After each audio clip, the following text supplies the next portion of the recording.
Hello, everyone. My name is Heather, and I have a confession to make. A way to break the ice, perhaps. Public speaking absolutely terrifies me. When I was in college, I put off my public speaking class until it was just about to cost me my degree because I was so terrified every time I had to stand in front of people. I had to take motion sickness medicine just to keep from getting sick every single class. In one of my most cringeworthy episodes, I forgot the name for, quote, that box that you put your clothes in, end quote. You know, a dresser. That may not have been quite as embarrassing had I not been an interior design major. So, how does someone terrified of public speaking find herself standing up in front of you today? Because sometimes not standing up for something that you believe in is more frightening than staying in the sidelines. Because sometimes something happens in your life that catapults you into a realm that you never expected. Because sometimes you cannot just be quiet. July 8th was a date that changed my life forever. The day that public speaking stopped being my worst fear, for I knew what true terror was. A day that I knew I had to be brave and do exactly what I am doing in front of you today to raise awareness for others. On Friday, July 8th, 2022, I lost my beautiful husband Gabriel to suicide. He was only 46 years old. He was my best friend, my buddy, the most caring person I had ever met. He was the father to our 3 small puppies. And just like that, he was gone. Gone. His only fault? Being too kind in a cruel world. So kind that he allowed a toxic work environment to make him feel as if he had no other choice than to make a permanent solution to a temporary problem. How many of you feel like you have worked in a toxic work environment? Chances are, if you have worked at all, you will raise your hand with me. We are taught that the water cooler culture is the norm. It's okay to stand around and talk about others, right? Sticks and stones,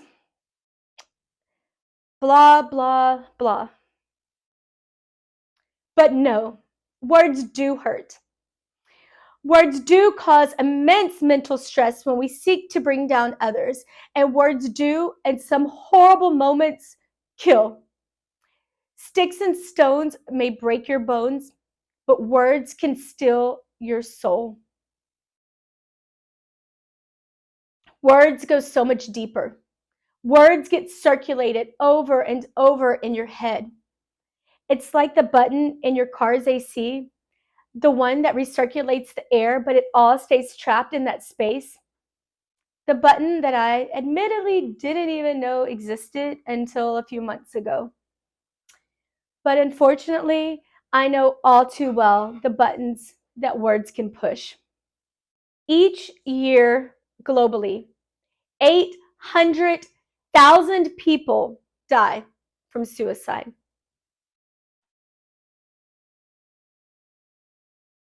That's one person every 40 seconds. In the time that it will take me to stand here and speak to you, 20 other families will be suffering as mine is right this moment. It is estimated that more people die from suicide than wars and natural disasters combined, yet there's still such a stigma around suicide. There's so much that we don't speak about and so much that we just don't understand. You are led to believe that you will see signs. You are led to believe that the person will tell you that they are feeling suicidal. My husband was the most fun, loving, and silly person you could ever meet. He was happy, but all of that changed within 2.5 days. Within 2.5 days, a few dishonest coworkers had spread rumors about my husband to the point that he thought his career and reputation were over. Within 2.5 days, they sought to destroy what took him 25 years to build. We wonder, how could this be? How can this be possible? How can this happen to someone? But the sad truth is, it happens every single day. Every single day, families lose a loved one simply because they had to go earn a living for their families. And unfortunately, they were earning that living in a toxic work environment. Some may think that a bad job consists of a place with no 401k,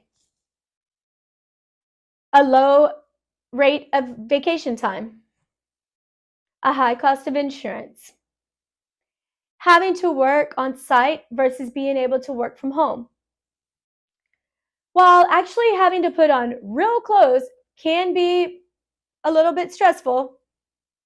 What are some signs of a true toxic work environment? They may include inconsistent rules that can lead to disgruntled employees, no accountability for those who create chaos, fearing for your job, no career growth or management that refuses to promote from within, bullying, intimidating, or sabotaging someone else's work, no one there to de-escalate issues as they arise, resentment, and complacency. Complacency may just be the worst one of all, for this is when people have flat out given up. They know the issues. They have more than likely turned the issues in. They have lived with the issues, yet they still know that nothing is going to change. Why would a company want to create a culture in which employees have given up? Because as long as the work is getting done, most companies just really don't take notice. So, what are some effects of a toxic work environment? Along with people that take their lives, we also have a huge problem with workplace assaults. Too often, we turn on the news and see that employees have gone into a building and harmed their coworkers. It is estimated that 2 million US workers report being a victim of workplace violence annually. And the homicide rate in the workplace is on average around 400 employees. Another effect of a toxic work environment is late arrivals and absenteeism. When employees are miserable, they often will be late or call in. This may be due to depression, anxiety, stress, or health that arise as a result of the workplace. In some cases, strokes, heart attacks, or even death occur as a direct correlation to their job. I once worked for a toxic work environment, and I developed acid reflux, TMJ, IBS, thyroid issues, and anxiety, all as a result of the stress. Employees who consistently complain about one another are also an effect of a toxic work environment. If someone never has a good word to say about their coworkers, management should take a deeper look at that person. chances are the epicenter of toxicity is right there. Employees who do not speak up for fear of retaliation. This is another very dangerous effect.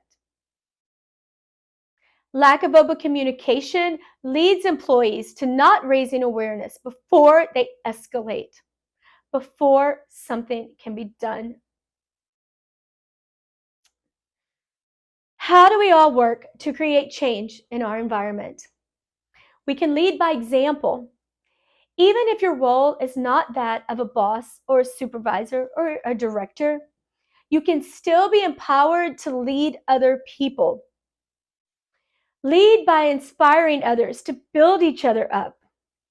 A kind word or a helping hand can go so far in helping someone to feel as if they belong.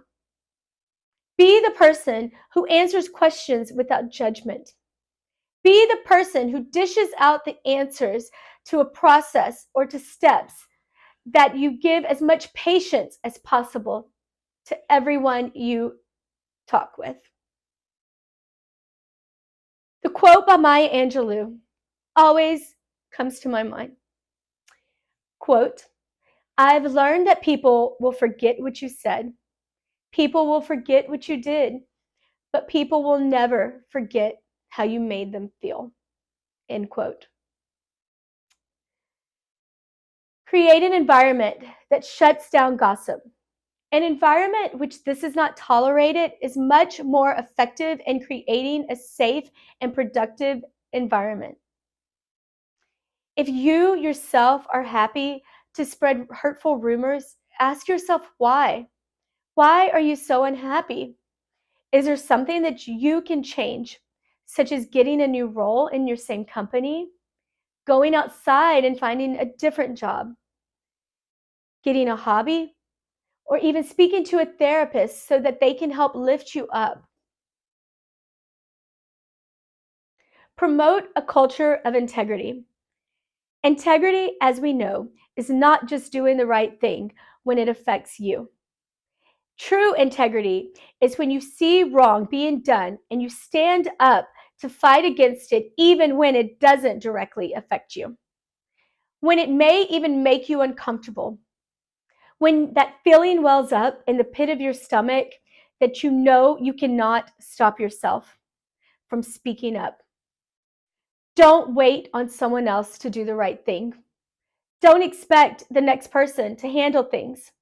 Let that next person be you. Take ownership of your environment. Create a feeling of responsibility. Know that you can help change things for the better. Help others feel empowered. A team full of helpful people will not make excuses or pass the buck. Think about things that you may have said that may not have been the kindest. We're all human. We've all said these things. But we must do better. We can do better. When humankind ceases to be kind to other humans, we need to take a step back and we need to reevaluate our actions. Just stop. Stop and spend time on positivity. Say hello to your coworkers. A simple good morning, how are you, can go so far in creating a positive environment. Listen and don't judge. Seek to understand others' points of views. Show people that you care. Show people that they matter. In the workplace, of course, money matters. Money is the exchange for your time and your knowledge. However, money is not the only thing that makes people tick. Feeling like people care about your well-being can go so far in creating a person that has a positive attitude. The world is a much darker place now without my angel Gabriel. The world is a darker place without the other 800,000 people that we have lost in the past year. As we walk away from this, Please remember that none of us know what is going on inside of someone else's head. We don't know their lives, their strengths, their weaknesses. We only know what they allow us to see. Don't work to figure out someone's weakness. Don't make their weakness worse by making life harder on someone. Work to find each other's strengths. Work to build up one another. Time away from home, from our families, our children, our hobbies, our friends, that's hard enough. Strive to make that time away as positive as possible. Strive to give the best version of yourself every single day. I thank you for your time, and please join me in raising awareness against toxic work environments. Please help me fight this fight in honor of my husband Gabriel and everyone else who has suffered. Please help me to make sure that everyone knows we are not just another number.